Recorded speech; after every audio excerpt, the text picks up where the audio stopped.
We are back in the studio. I've got Alec here with me. Poor guy, just didn't realize he was waiting for us for like 15 minutes, but we pulled our shit together, and I am super grateful, Alec, for you being here. Thank you. We were talking for 2 seconds off camera, and then I didn't want to ruin it. But the way this podcast came to be was that Alec and I knew each other superficially.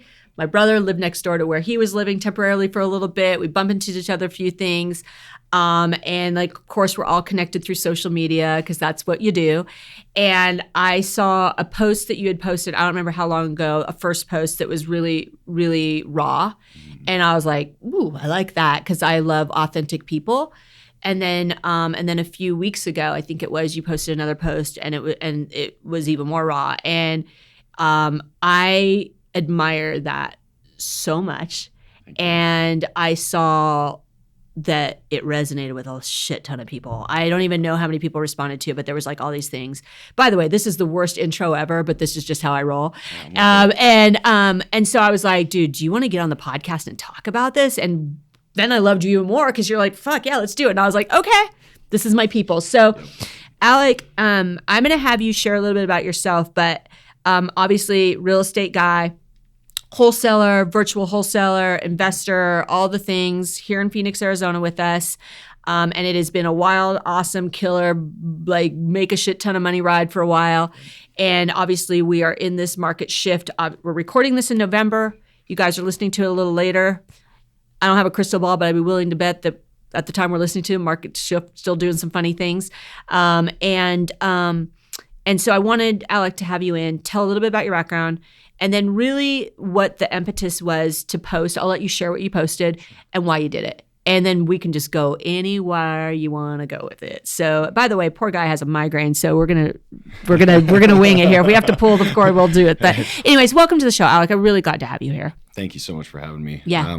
So yeah, a little bit about myself. I've been in real estate for about 5 years. Been around it, my entire life. My mom was a real estate agent growing up with a small business, and she just did it a little bit on the side. And always talking to me about house hacking when I was in college. And I looking back at it, I probably should have taken her advice, but I didn't. Yeah, nobody listens to their parents. Never. So I back in about, I think it was 17 or 18, my mom had passed away, and I was managing bars in Old Town. And I just hated it. Like after she died, I just hated really everything about the industry. Really? They didn't send like anything much more than like an I'm sorry text. Oh, okay. My sister's company, they sent like all this like food and shit and flowers, and I was like, not actually shit, but you get the gist. They gave a shit. Yeah. They gave a shit. And so I got fired about 4 months after that, which was the best thing that ever happened to me. And at that point, I had signed up for real estate school about 5 days before I got fired.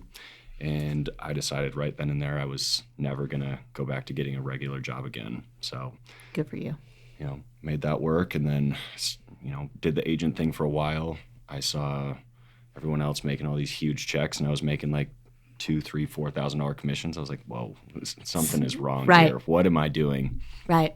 Luckily, I went to a brokerage that, that's where all the flippers, wholesalers, landlords, they all hung their license. So got introduced to that. And then ever since I've been, dabbling in wholesaling and flipping, and, had a couple Airbnbs and did all that. So that's awesome. Well, your timing was awesome. You came into a market when it was just bananas, right? Yeah. Did you, I've asked other people this, I'm going to ask you this. Did you know it was bananas? Did you know that this is not normal? Or was it all you knew? So you're like, God, this is just, you just do deals. So when I first started, we were pretty normal still. Like average days on market back then were about 30, 45 days. Mm-hmm. So, after that, everything went batshit crazy. Yeah. And so, when the shift started to happen after I noticed what was going on, which we'll get to in a little bit, I was like, oh, this is normal. Like we had 5% interest rates when I first started, 6% interest rates. I had clients getting almost 7%. So it wasn't that uncommon to me, but now where we're trending, I don't think it's quite as common. So makes sense. Yeah. Did you, when did you notice something was different? So about that first post that you were talking about. Right? 10 minutes before the first post? Man. So I bought this house in Old Town, just under $600K, and the numbers looked great on it. Minimum we would have sold it for was $750, doing like a light flip on it. I wanted to do the whole thing, so we did everything. And I looked at the comparables right when I was about to list it. It took about 90 days for the project, and everything was like $800,000 to $900,000. I was like, damn, okay. So I went from thinking maybe I'll make like 75 on this to I might make $1.50 here. We'll see what happens. And was this like in January? That was when I bought it, yeah. Mm-hmm. And then I listed at the middle of April. No showings for 5 days. Mm-hmm. And I was like, whoa, what the hell is going on? And we had just closed on another one 2 weeks before that. So I was like, fuck, we are not, sorry, I cussed a lot. Yeah, so do I. You're in good company. Let it fly. So I was like, we're not doing that other flip. We're going to paint it, put it back on market. And we ended up not being able to sell that house. So that's another story. But yeah, so it didn't sell, and it was on market. We had maybe 5 showings in 2 weeks, and I was like, this isn't normal. And then I started talking to a bunch of other people, big players that we all know here in the Phoenix market, and just kind of asking for their feedback. They're like, yeah, I'm starting to see things shift too. Like this is weird, and it happened really quickly.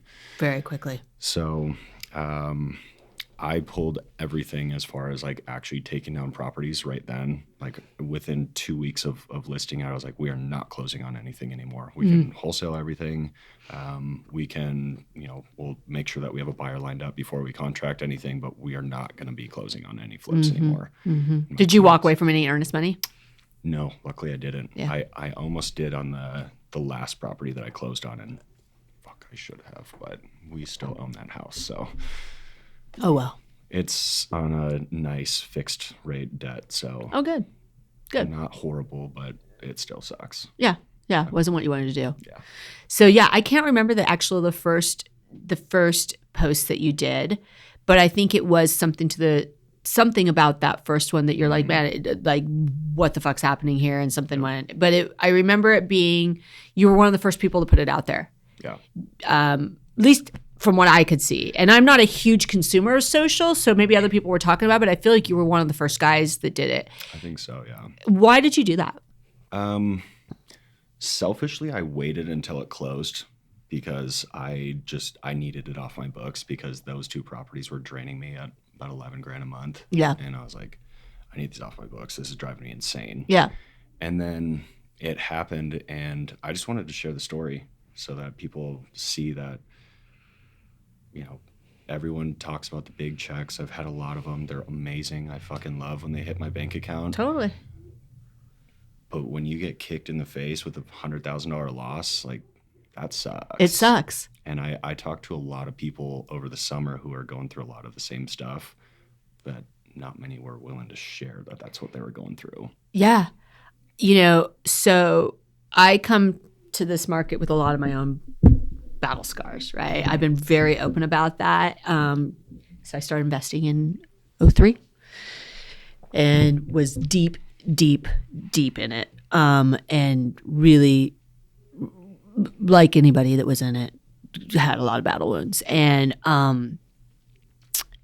very interesting, because this time around I don't.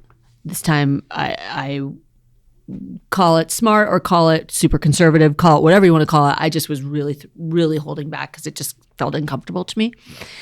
But I was watching this all go around, and I knew, because I get the whispers too, people calling me like, fuck, Sharane, what do I do with this? I don't know, just kind of doing some mentoring and things and trying to help people work things through. And I was getting really fucking pissed off that some of the people that I knew were having really bad deals were going online and being like, everything's great, never been better, we're still closing, blah, blah, blah, whatever else. And I felt like the messaging was really bad to, one, the newbies, not understanding the risk out there, and number 2, the people that were getting their dick handed to them, and they were feeling like they were the only ones. Right. And I was like, that's not real. Yeah. And I was so grateful that you did that. And then flash forward, just recently, you put another post in, which was the one that led to this podcast, that was, I think, one of the best posts I've ever seen in a long time. And it was super, super vulnerable. What led you to do that? Why did you decide to put that out to the world? There's got to be a bigger story.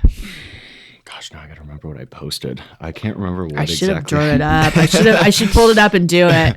I don't know. Like, so honestly, like I go through like a little bit of burnout every once in a while in real estate. I know nothing of what you talk about. I'll go through like a really great phase where everything is going really great. I'm making money hand over fist, and I'm happy. Everything's great. I'm building a great business. Yep.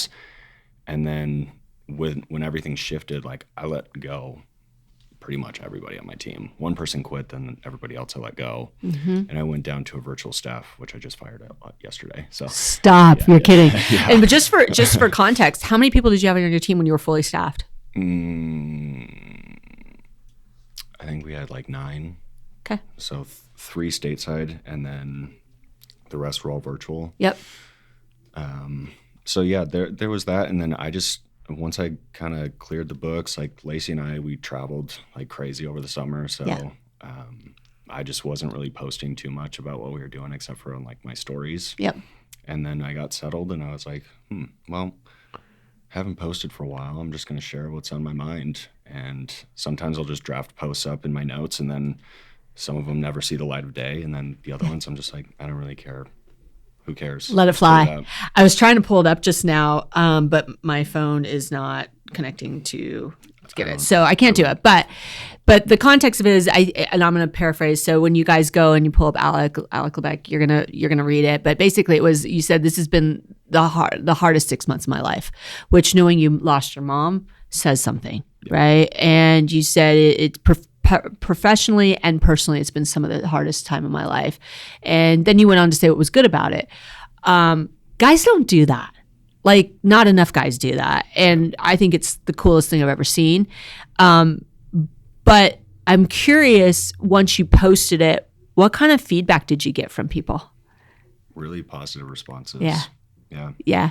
And I'm not too like scared to share my feelings. You know, I've been through a lot of shit in my life that we haven't talked about yet. And I've gone through a lot of therapy, dealt with a lot of it. And so I've learned how to deal with emotions better, which I still go to therapy. So I'm still learning that. It's a lifelong pursuit. So, there's no end, really. Yeah. So, I mean, I just don't feel really any shame about it. Yeah, you shouldn't. I think it's awesome. A lot of guys, they're like too scared to put it out because they have to have this macho thing. I'm fucking 190 pounds. Like I know what I have. Like, I'm good. Yeah. I don't need to put on a front. And one of my core values is on authenticity. So, you know, if I can be authentic and it helps somebody see that, you know, just because they see the highlight reel of what I have on my Instagram of the great times that I've had, that I still have struggles too, and I'm a human being. I think that this shift in the market is really going to change a certain slice of our world. Yeah. Not all of it. There's still going to be a lot of bullshit, but I think that there's more talk around it. I saw this when we went through the 2008 thing. All of a sudden, people would sit around and like have massively open conversations publicly and everything. This is not 2008. I mean, I know, as shitty as it feels, this is not even close. It's not even like a drop in the bucket to what that was. However, you know, I think like having that modeling for people is really, really important, especially, you know, I was on a call yesterday with a person who's got 2 really bad deal flips going on right now. And I asked this person how they were doing, and they said, you know what, I've been crying all day. I've been having daily panic attacks. I'm fucking scared, and I feel like a loser. I feel like a failure. I can't face my family. I've got private money. I don't know how I'm going to eat. Like, it's rough. And, you know, I'm saying this, you guys, not because every deal out there is bad. That's not true. There are people doing well in this market, but there is also a lot of really difficult contraction happening right now. And, you know, we talked about it, and I always share those people like, listen, here's my experience, and this is what I went through, and I'm doing great, and it's good. You're going to get through this. And I think that like a lot of like just healing, for lack of a better word, comes through people seeing themselves in other people and being like, okay, like if they got through it, I got through it. So I just that's why I wanted to have the conversation, is I guarantee you that there's people out there that need to hear this. One of the hardest things that I experienced when we went through that shift is I knew people that killed themselves. And I'm just going to say it. Like, I just call it how it is. People were really fucking scared.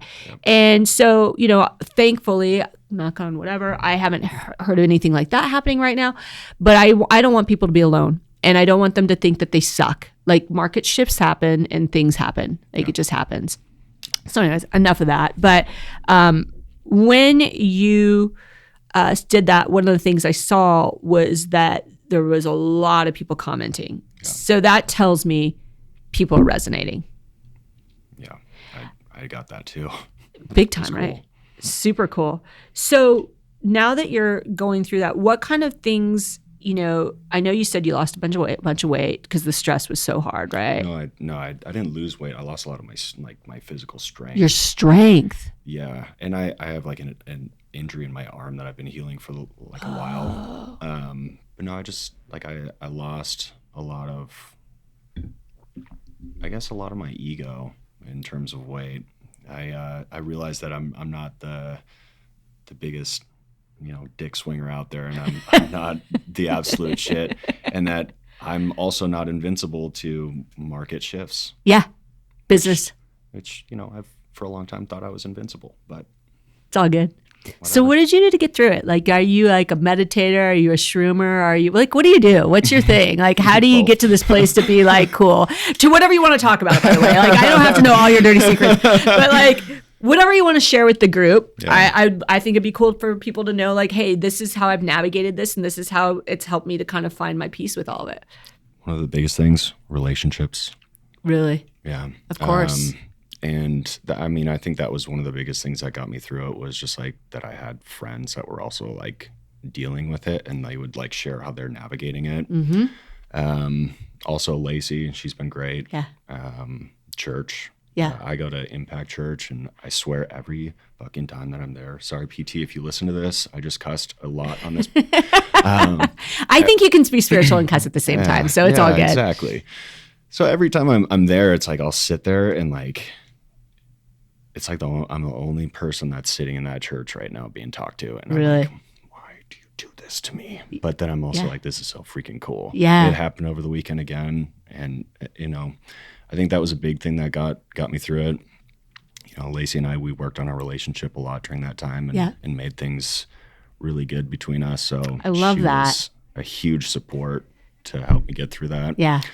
And then just being real with my investors on it. I would call them up and I'd say, hey, this is going on. Like, I'm bleeding $44,000 to hold these fucking properties for 4 months as they sit on the market. Like, what do we want to do? Back. Like, I can cut ties with the property and give it back to you. I can try and sell it. I can do this. I can do that. Just trying to work with them and not burying your head in the sand. So if you're listening to this and you've got a property that you are not sure what to do with, talk to your investors, talk to your private lenders, your hard money lenders.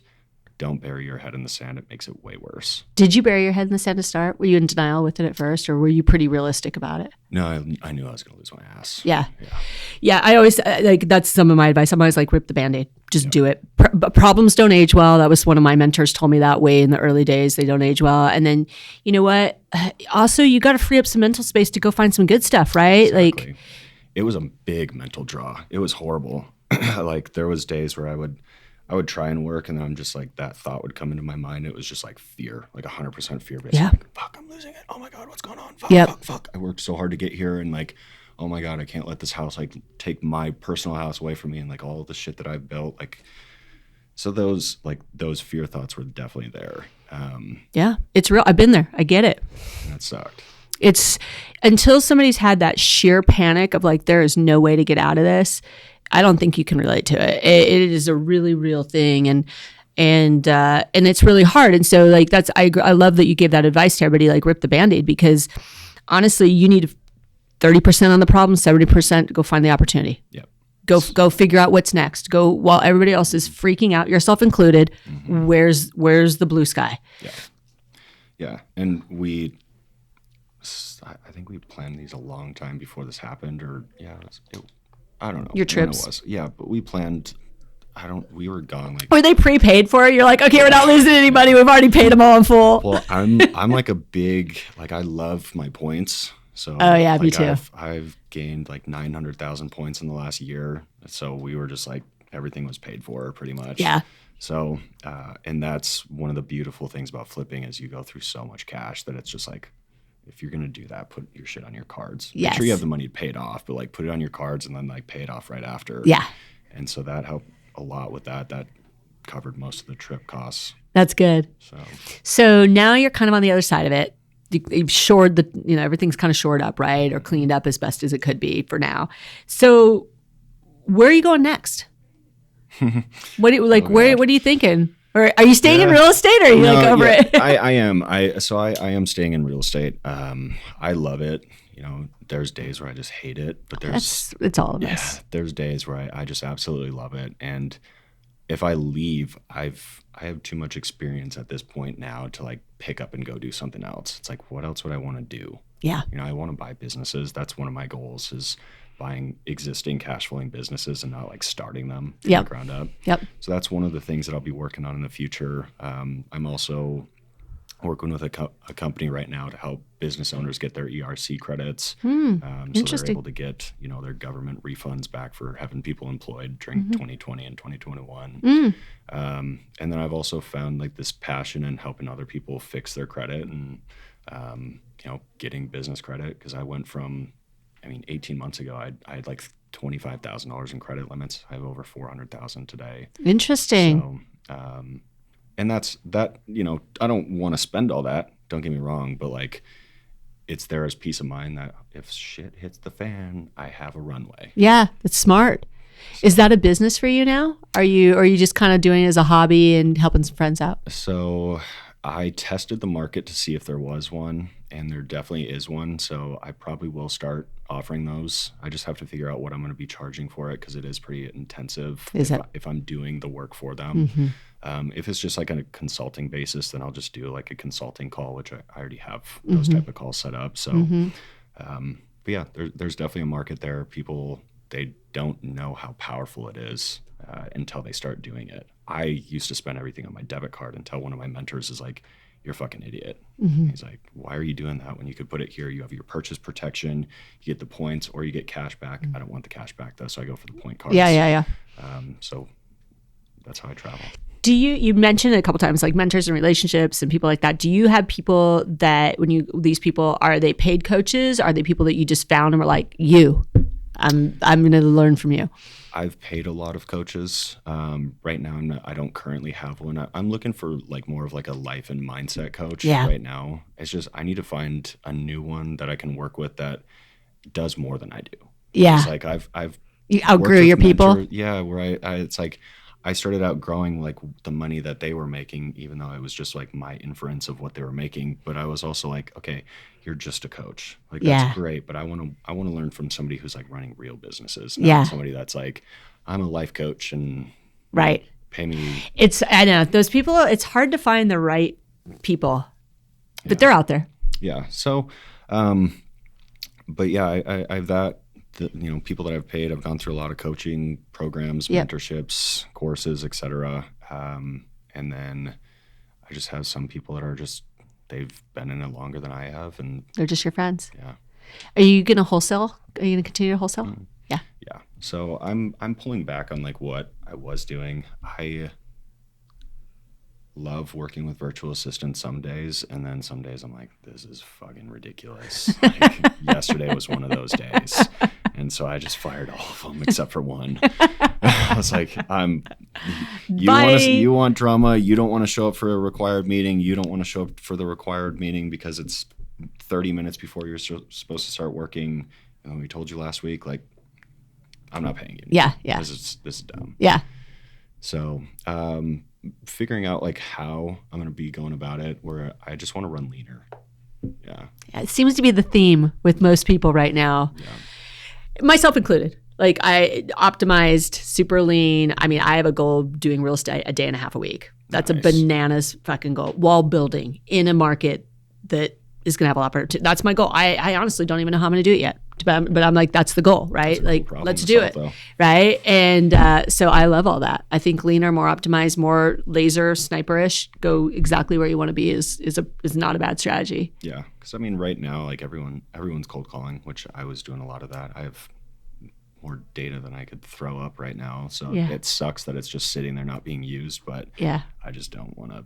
I don't want to manage the virtual assistants right now. You're over it. Yeah. You're over it. So you have a personal coach. I mean, like most people don't talk about their ego and stuff getting in the way. Like, how did you go about this? Do you have a personal practice? Are you like a meditator? What is your routine? So I do meditate quite a bit. I'm trying to calm the chatter in my mind right now. So that's like a big thing that I'm trying to figure out. Because I still meditate every day, but some days I'm just like, I know. I'm on fucking Mars and my body's here. So yeah. I'm trying to connect more. I go to therapy a lot. So just working through some of, my demons from my past and whatnot. And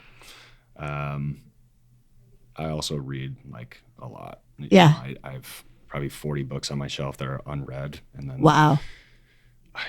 Lacey will tell you I'm a compulsive book buyer. I have that same disease. I actually have a budget in my like monthly budget. It's just books. And I'm like, how is this even possible? Like there has to be a better way. It's not the most efficient use of funds for sure. But I also, do you ever do the thing where you read a book? I'm like, okay, I know all this. Chapter, boom, done. I'm done with it in 30 seconds. Like, I'm like, okay, this is regurgitated. I've seen it before. Do you do that? Because that's kind of something I do that I'm not proud of. I read different books for different times of my life. All at the same time? Do you have like 4 going at the same time? I do right now. I have 3. But like I was just reading this one called The Tipping Point, and it just wasn't what I needed right now. Yeah, wasn't resonating. Like something else. So I switched that, put it back on the shelf. But I try and read through every book if I can, unless it's like I know a lot of people like to preach about this one, the Think and Grow Rich. Yeah, hated it. I fucking hated that book. It was so boring. You're like, not buying it, not getting into it. There's no storyline. It's like he has 1,000 different stories in there. I need to follow something. Yeah, no, it's a lot. It's very like, you're right. It's like every chapter is something totally different. Every page. If it's not your book, it's not your book. Not my book. On to the next thing. So you've mentioned a couple times, that's the only reason I'm going to ask. So if you want to go there, great. If you don't know, but you're like, working through some of my demons. Is there something that this whole thing has brought up for you that you're like, wow, it actually brought it to the forefront that I'm working on it? A lot of the grief, the undealt with grief of losing my mom. Yeah. Because I lost her when I was 22. And just felt like I was kind of robbed of the rest of my life with her.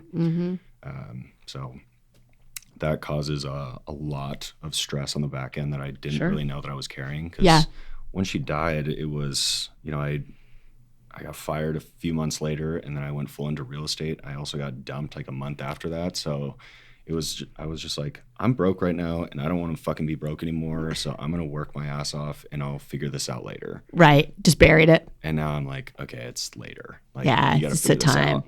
So, done any radical stuff like hardcore breath healing or any like plant medicine or any of the other stuff? So I've tried like the breath healing. I've tried like sound healing. I've done mushrooms quite a few times. Main thing that I'm working right now through all that is like with my therapist, and then I'm also reading a grief recovery book. Yeah. So that's been the best for you, the best unlock.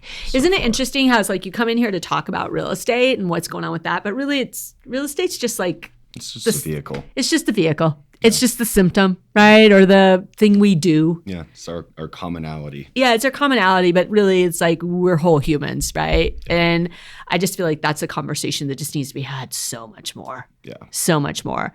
I kind of have retracted from a lot of the noisy big people and conversations, and I just kind of my own little world of mostly the women, but some of the guys too.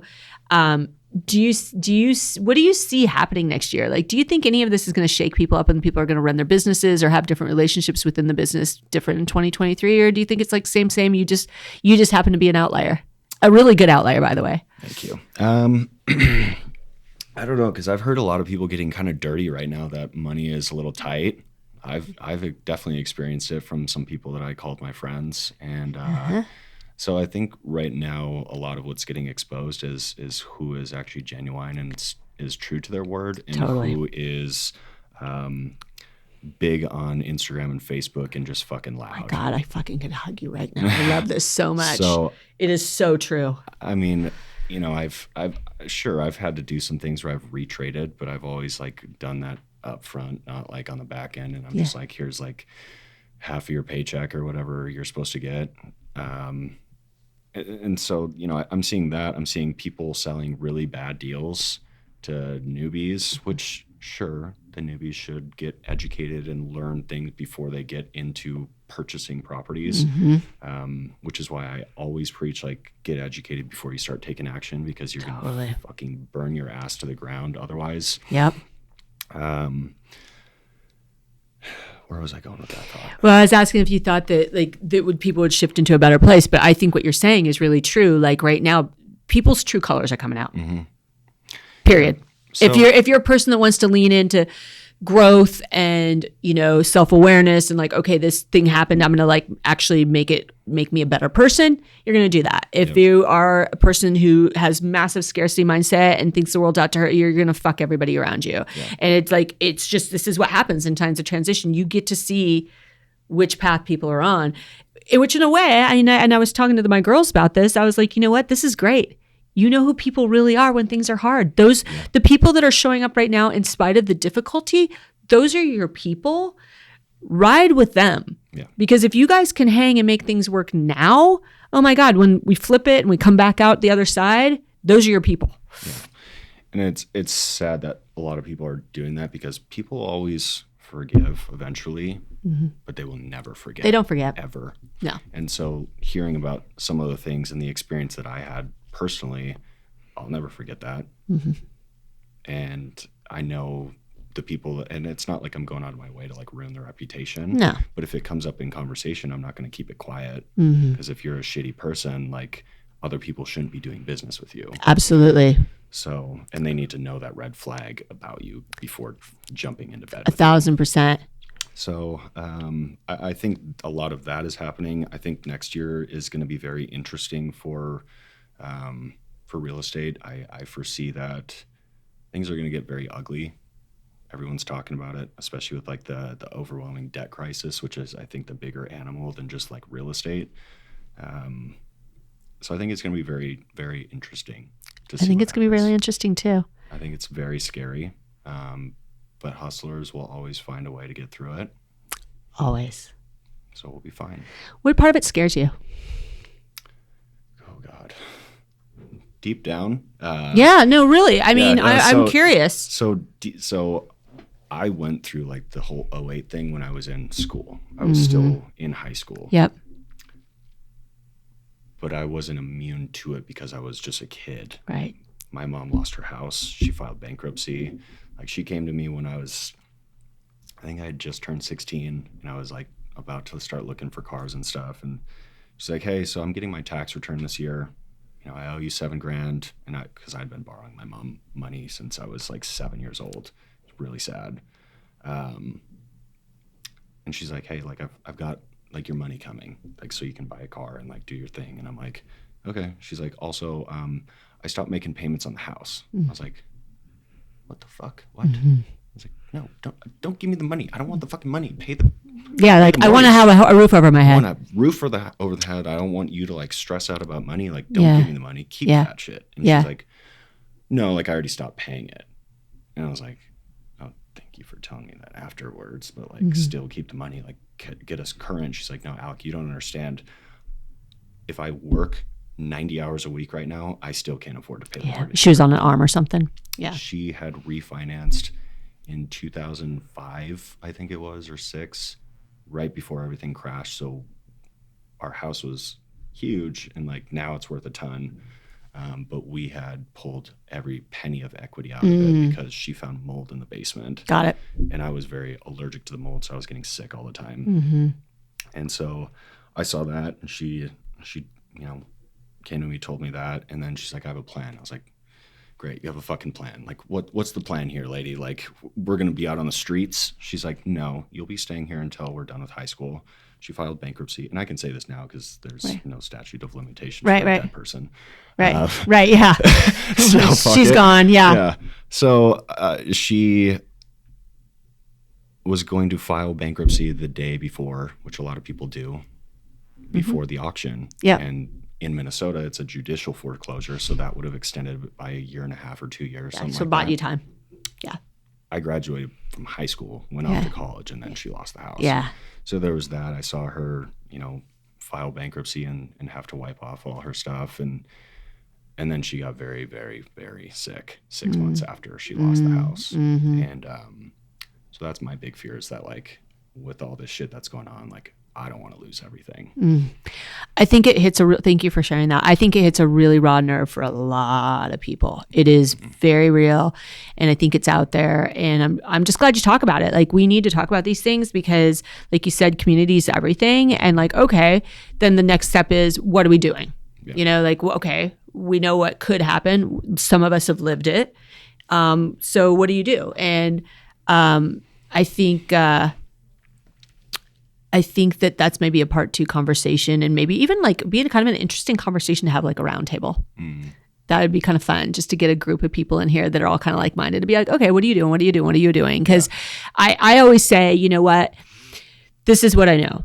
At the same time when your mom was losing her house, and a lot of people were, and a lot of bad things were happening, and I was sitting literally not front row. I feel like I was on the stage of it. I was in it, watching it, having it happen around me, and in many different ways. There were other people that found the opportunity. Yeah. And if you go in with eyes wide open, and it doesn't make you immune to the pain that other people are doing, but you go, okay, let's go solve some problems, there's huge opportunity. It's kind of the Warren Buffett thing, right? And so I that's kind of my mantra, not even to other people, to myself, is like, where's the opportunity? And so those would be fun conversations to have. Yeah. Be honest about what's going really on, and then say, okay, where's the opportunity? And let's go. Like, between all of us, there's a lot of skill, and that's what makes it fun, right? That's the community part. Like, you're good at that, I'm good at that. Let's go bake this cake, Yeah, I think it's going to be really cool to see what does come out of this, because that's like the title for my next podcast, or for my podcast personally, is called Forged in the Fire. Like, we're all going to get forged as we walk through that fire, and you can stop, but you're going to get burned, so you just got to keep going. Keep on going. When is the podcast coming out? I recorded my first episode by myself, like an intro, like a week ago. I just have to get it edited. Congratulations. Okay, plug for the podcast. It'll be out by the time. It'll be out. It'll be out. I just got to get my logistics down. You'll get it. So. I always go long. I'm not supposed to. I do. So I know you've got to be somewhere, and I want to get this wrapped. I love these conversations. So I do quick hits, like cool. A quick question. You hit me with a quick answer, and then we'll let you get on with your day. Cool. Hopefully your migraine is better, not worse. It's actually not too bad right now. It's subsided a little bit. Awesome. Cool. If you can't do real estate at all, you're out, what would you do? Either like help with the credit thing, yep. Or I would start a fund, and like a private equity fund, and start going and buying and scaling businesses. Awesome. I love that. If people want to work with you, because you are still running your wholesaling business, they want to collaborate, what does that look like today? What is something that they should pick up the phone and call you? Like, what is it that you want, or you're looking for, or would be a good collaboration for you? That's a good question. I have a lot of resources. I've spent a lot of money building the back end of my business. So if they need scripts, they need contracts, they need help closing a seller. They need help with putting their earnest money down. They need help finding a buyer, all those types of things. That's a good JV for you. Yeah. Awesome. I like it, because people are listening and they need to know who's friendly and trustworthy and still doing their thing. So good. Since you're a big reader, what was your favorite book? What's had the most impact on you? Oh gosh, so many. Or a couple of them. Rich Dad, Poor Dad was like my first intro to like seeing the other side of finance. Cool, because I've met the guy a couple times. Yeah. Local. Yeah. And The Alchemist, that was probably one of my favorite books. I love that book. That's funny. Nobody else has ever mentioned that one before. I love that book. Yeah. I have a couple extra copies on my shelf because I give it away every once in a while. I think Inward was very interesting as well. I think it's Paulo Coelho. I don't know that one. So he has that, and then Clarity and Connection. Those were really great books. I've read so many dang books. I have to like visualize my Those shelf. are the 3 that came to you, so those are the big ones. Yeah. I love those. I would say like start with those. And then some of like the rocket fuel and traction books I really liked. More like the operational rocket type fuel. stuff. Yeah. Super good. I'm going to ask you one more question before that happens. Where do people connect with you? Whether it's just because they like your story, like they want to know more about the podcast, they want to do deals with you. Maybe it's different places for each thing or it's all the same. What's the best way? I'd say probably fastest way to access me is Instagram or email, Alec_Lebeck or alec.lebeck@gmail.com. Perfect. So Alec, you're a deep dude, which I love. Yeah. And got deep waters there and you're playing with big questions. So this one might actually be pretty easy for you because a lot of people struggle with questions. But we're going to end on this one. You disappear tomorrow. I don't know. You go off to the Amazon and like do whatever you're doing. I don't know. But you could be remembered for one thing, just one thing. Like, oh, Alec Lebeck was fill in the blank. What would you want people to say? He was very authentic in who he was. I love that. That's real. Thank you. Thank you for having the conversation. Probably a little different from some of your other podcast experiences, but these are good conversations. And I'm just super grateful that you were the first one to kind of lead the charge. So I'm pretty sure that you created a ripple effect, and it's really, really good, and it's super powerful, and it's so needed. So thanks for doing this, my friend. Thank you. I'll continue doing it. Till next time.